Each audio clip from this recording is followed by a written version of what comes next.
Bible, I'm going to ask you to turn to the second chapter in the book of John, and I'm going to just read the first 10 verses. And this is, if you've been wondering about what Bible study has been like, this is kind of where I come from during the Bible study, trying to find the stuff that maybe we've overlooked. This is Jesus' first miracle, and it is probably the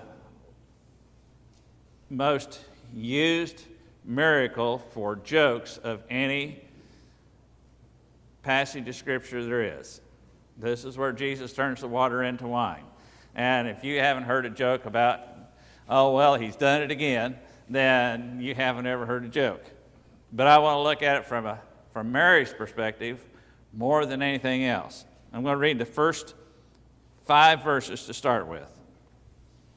And on the third day there was a wedding in Cana of Galilee, and the mother of Jesus was there. And Jesus also was invited, and his disciples, to the wedding. And when the wine gave out, the mother of Jesus said to him, "They have no wine." And Jesus said to her, "Woman, what do I have to do with you? My hour has not yet come." His mother said to the servants, "Whatever he says to you, do it." At this point in Jesus' ministry, he is just getting started, and he has called 4 of his disciples. Andrew has joined him. Simon, he got a hold of his brother Simon, who we know as Peter. Also Philip, and Philip got a hold of Nathanael, and Nathanael was the one who was skeptical. And Jesus said, whenever he saw him, he says, "Nathanael, a man in whom there is no guile." And Nathanael's kind of caught off guard by that. And he says, "I saw you whenever you were still under the fig tree." This is all in chapter 1. And so Nathanael says, "Oh, you must be, And so they considered Jesus as the Messiah, but yet the only real evidence they had so far was that Nathanael claimed that, Nathanael says, he says, "You saw me before I saw you." He says, "Yeah, I saw you whenever you was under the fig tree," and they was talking about me. And so that was really the only evidence they had. The evidence was so bleak because Jesus was just getting started in his ministry. But he had an appealing way about him enough that he had already 4 disciples. Well, they're in Cana of Galilee, and Jesus is there along with his disciples and along with his mother.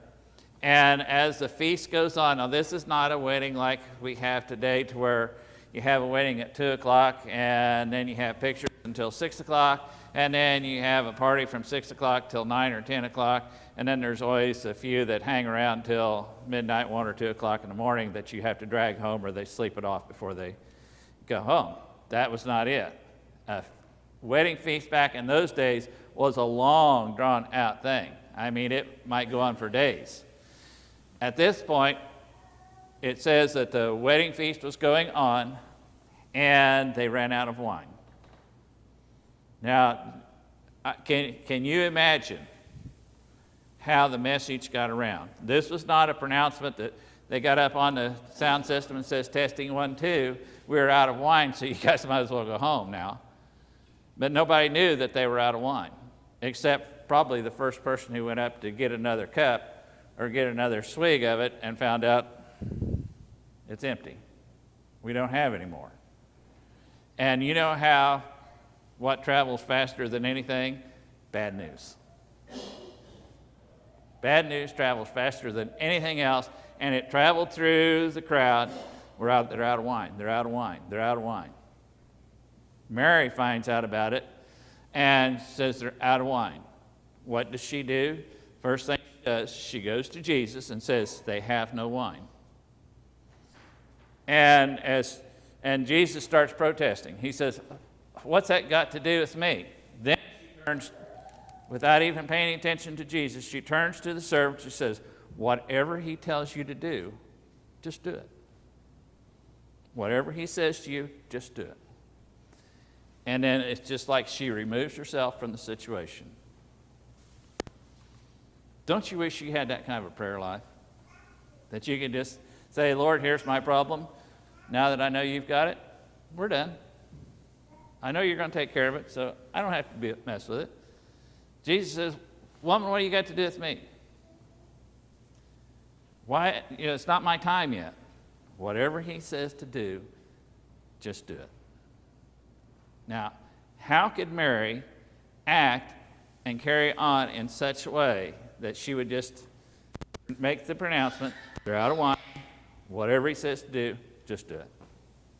Look at Mary's life for just a second. Very briefly. Mary was a young girl who was engaged to be married to Joseph. And the angel Gabriel appears to her and says, you are a favored one, and you are going to be the mother of the Messiah. You're going to be the mother of the Redeemer of Israel. And she says, but how can that be? He said, don't you worry about it. Let me take care of it.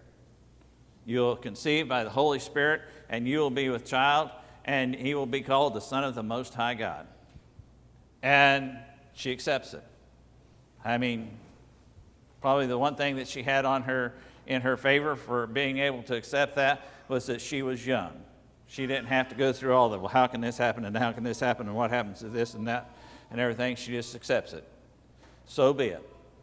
Then she goes to sees her Aunt Elizabeth, who was pregnant with John the Baptist, even though that she was well advanced in years and way past the childbearing years.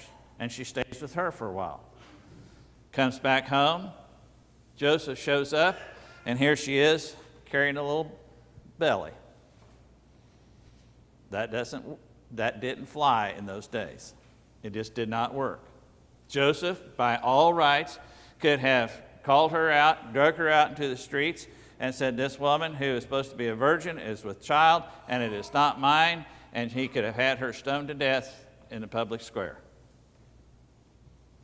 But Joseph, being a righteous man, decided he would try it a different way, and he would just have her sent off to someplace else where she could start a new life, where nobody knew her, and everything would be okay.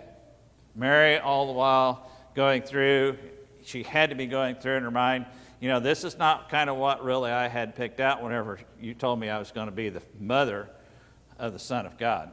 This doesn't sound right, but once again, God got through to Joseph. God took care of it. A few months later, they're going to Bethlehem for the census. Nobody likes to go and pay taxes, but there they were, on their way. Not the best time to be traveling whenever you're that far along pregnant. And it's sure not the best place to be whenever you find out that child is coming, and the only place that you've got to stay is in a barn or in a manger, in a stable with other livestock, because there's no place else. And to give birth, and the only bed you have is a feed bunk. But you know what? God provided. God sent confirmation through the shepherds and through the angels and all that. It was just amazing. Baby's born, everything seems to be going pretty well. And then 3 guys show up with their entourage, and they present these gifts. And, everything seems to be going good. But then they get word that Herod has found out that there's a new king in town, and he's going to take care of it, but he doesn't have the proper information, so he issues an order that all male children 3 years and younger will be killed. So Joseph and Mary go to Egypt. Not really what we had planned, but it was still God's provision, and he come through. After Herod died, they come back into the land, and as they made their yearly trip to Jerusalem for the feast of Passover, whenever Jesus was about 12, you know the story. They all spent the 7 days while they were there for the feast and were heading home, and everybody was supposing that Jesus was someplace else with some of the rest of the caravan. They got a day's journey away, and so they decide, okay, I haven't seen my boy now for a day, so I better check and see where he's at and make sure he's okay. And so they go back to the rest of the caravan and says, is Jesus with you? No, we haven't seen him. So they make another day's journey back to Jerusalem, and it says they looked for him for 3 days before they found him. And they found him in the temple. Again, Wasn't what we had in mind, but God came through once again. There he was, safe and sound. You don't hear too much about it. But Mary still believed in the God that she served, and she believed in the son that she raised. And she believed in the character that he had, that whatever he decided to do was going to be right. Now, we have no reason to believe that whenever Jesus was growing up, that he did anything supernatural. I am sure that just like every good mother, she watched Jesus the first time he rolled over, and just like especially grandparents do, they just marvel at it. Such a super child. They rolled over by themselves. Or when they first start to crawl, the old army crawl, with one arm underneath them, and they make it across the room. And then when they take their first step. But she watched him from the time that he did all that till the time he was 30 years old, and there was no reason to believe that he was a miracle worker. We have no reason to believe that Jesus went out to the lake or out to the water and practiced walking on it just to see what it was going to be like. Get it perfected. We don't see any or have any reason to believe that whenever they sat down for a meal, they said, "Let Jesus bless it, because then we'll never run out. We'll have leftovers for a week." We never have any reason to believe that Jesus performed miracles by raising his pet frog or from the dead or healing anybody. Although it might have come in handy, because by this time in Jesus' life, we have no indication that Joseph is anywhere around. Probably had already died. Imagine being the Son of God and having the power within you to raise the person that you love from the dead, but yet it was not your time to do it. So there was no reason to believe that he performed any miracles while he was growing up. And for evidence of that, I believe that we can look at James, his own brother, who did not believe in him until after the resurrection. He watched all the miracles through his ministry, but he still didn't have faith in him and believe in him as being the Messiah until after he was raised from the dead. But Mary knew the character of Jesus. She watched him handle stress. She watched him handle situations. And she always believed, and she knew by watching what he did and how he conducted himself and how he carried himself, that whatever he did, it was going to be right.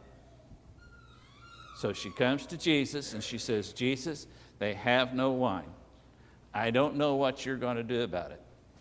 Servants, whatever he tells you to do, it doesn't have to make sense. Just do it. Just do it." Pick up with verse 6 through 10. Now there were 6 stone water pots set there for the Jewish custom of purification, containing 20 or 30 gallons each.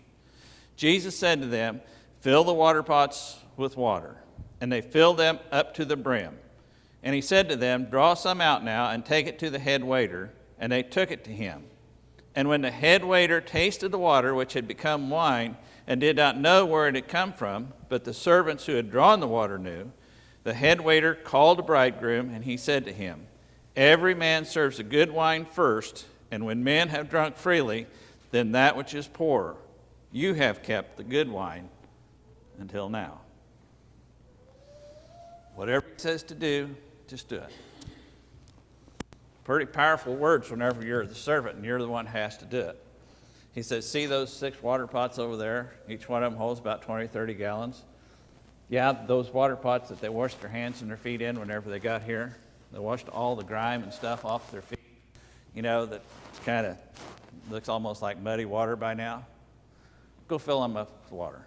He did not say, "Go wash them out first." He did not say, "Go rinse them out first." He said, "Go fill them up with water." Fill them all the way up. Now what happens, we know what this is. You take a bucket of clean water and you pour it into a bucket that's got sediment in the bottom of it, and you pour it into it. What happens to that sediment that's in the bottom? It's all stirred up. And what you've done is you've taken one bucket of water, one bucket of dirty water, one bucket of clean water. Now you've got 2 buckets of dirty water. Fill them up. Fill them all up. Now he says, okay, now that you've done that, that wasn't too difficult, was it? No, that wasn't bad. Okay, now take your cup and dip into it and take it to the head waiter and let him have a drink. This is going to be fun. And so one of them takes it out, and I don't know if I almost wonder if they didn't draw straws to see who had to do that. And they brought it to the head waiter, and they says, here, drink this. And then probably, if it had been me, I'd have been stepping back, because whenever he took that drink and spit it all out. But the head waiter, not knowing any of this had been going on, takes a drink of this, and he calls the bridegroom. And he brings him, and he exalts him, and he says, you know, everybody else saves the poorer wine till the last. After everybody has dulled their senses, their taste buds with the good wine, and gotten to the point where their senses are not the sharpest, then they can pull out the poorer wine, and nobody knows the difference. He says, but you have saved the best for last. Now then, a couple points I want to make real quickly about this. First of all, do you know your God well enough to just trust him? Mary did. She'd been through, it wasn't like that her life was just easy street all the way through, but she knew that her God always provided. She knew that he would take care of it, and she found out that through her own history with God, that she could trust in him. She also knew her son, Jesus, well enough to know that whatever he did, it was going to be right, and it was going to be good. And the part I appreciate about it so much is after she says, you know, we have no wine, whatever he says, go do it, then you don't see anything more of Mary. She gets out of the way. How many times do we get on our knees and say, Lord, you know, you've got to handle this, you've got to do something about this, you've got to do this, and then we get up and we start in and we start seeing what we can do to take care of it. Because if we still got the problem, we're not giving God the time to do it. Mary counted on the history that she had with her God and the character that she knew was in her son. And she just says, here's the problem. You're going to take care of it. It's not my problem anymore. You're going to take care of it. Whatever you decide to do, it's going to be good. Whatever you decide to do, it's going to be right. Would it be the way that I would do it? Probably not, because your ways are so much above mine. We need to have a testimony about what God is doing in our life, what God has done in our life. How many times has God brought you through something that you just didn't see any possible way out, but yet somehow or another, God used his resources and his spirit, and he brought you through it. We need to know about those things. We need to recount those things. We need to refresh ourselves with these things, because that way whenever we go to God and say, God, here's my problem, I know you can handle it. I know this is not too big for you.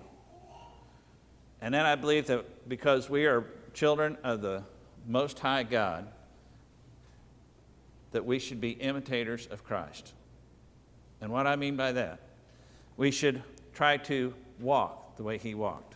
We should try to talk the way he talked. We should try to treat people the way he treated other people. We should try to follow him as he commanded us in such a way as being an imitator of him.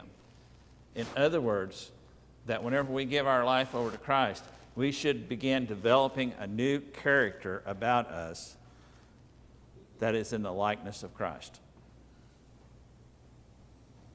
We are born again. In other words, we start all over again. We start developing. We should be starting new characteristics. Now, the reason that most people will accept Christ and then fall away is because they can't get past the old characteristics that they've had running their life, ruling their life, and controlling their life for all these years. We go back to what is natural for us. We go back to what we've always done, even if it's wrong. because that's what we know. And with Christ, we need to develop the characteristics that were in him, that are in him, so that our nature of Christ will take over in those tough times, in those difficult times when a decision needs to be made. When something happens, we need to have the nature of Christ within us so that we don't react knee-jerk. This is the way I always done it. This is the way I'm going to do it. It was always wrong before, but that's the way it's always been, but I'm going to keep doing it. I don't know what else to do. Mary knew the character of her son. Do you know Jesus well enough to just trust him? That's the question. Do you know him well enough to say, here's my situation, and however you come about handling it is completely up to you. I'm not going to try and micromanage you. I'm not going to try and propose to tell you what you need to do. But I will tell you, this is my situation. Help me be one of the ones that says, whatever you tell me to do, I'm just going to do it. I'm not going to quit because it doesn't make sense. I'm not going to quit or give up on you because, well, that's not the way I would have done it. I mean, realistically, how many of you in that situation would have filled the wash pots full of water and then took it to somebody to taste it?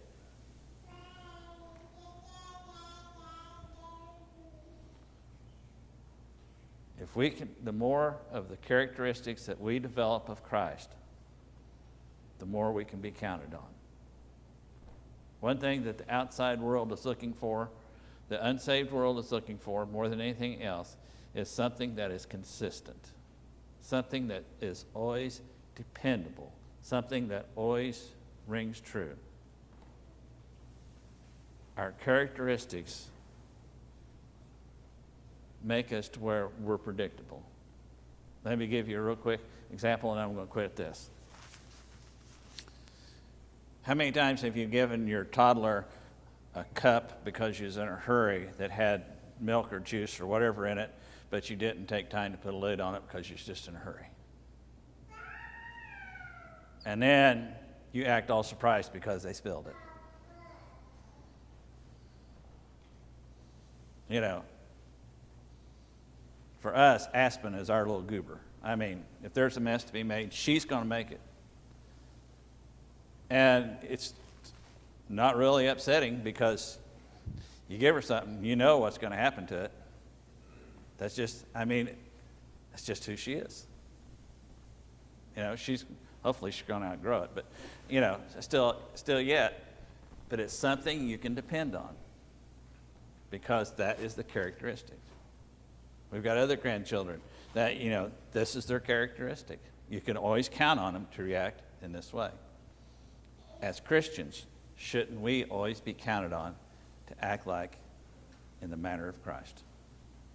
It's kind of like what Julie was talking about a while ago. You may not be able to preach Christ, but you can show Christ through your example. Our God does not change.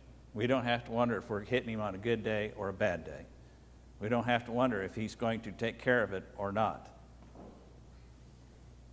But we need to take a lesson from Mary and say, here's my problem. Whatever we need to do, let's just do it. And stay out of his way. And let him take care of it. This morning, as we have gathered here for worship, I encourage each and every one of us to develop a testimony with our God and with our Savior. And the reason is so that whenever you're in doubt, whenever tough times come, that you have something to fall back on, that you know beyond a shadow of a doubt that it's going to be taken care of by the God who loves you so much that he sent his Son to pay the price for your sins. As we stand to sing the hymn of invitation this morning, God speaking to your heart, I'm going to give you the same advice that Mary gave. Whatever he says to do, do it. Just as Jesus I come, number 448, all verses. Let's stand.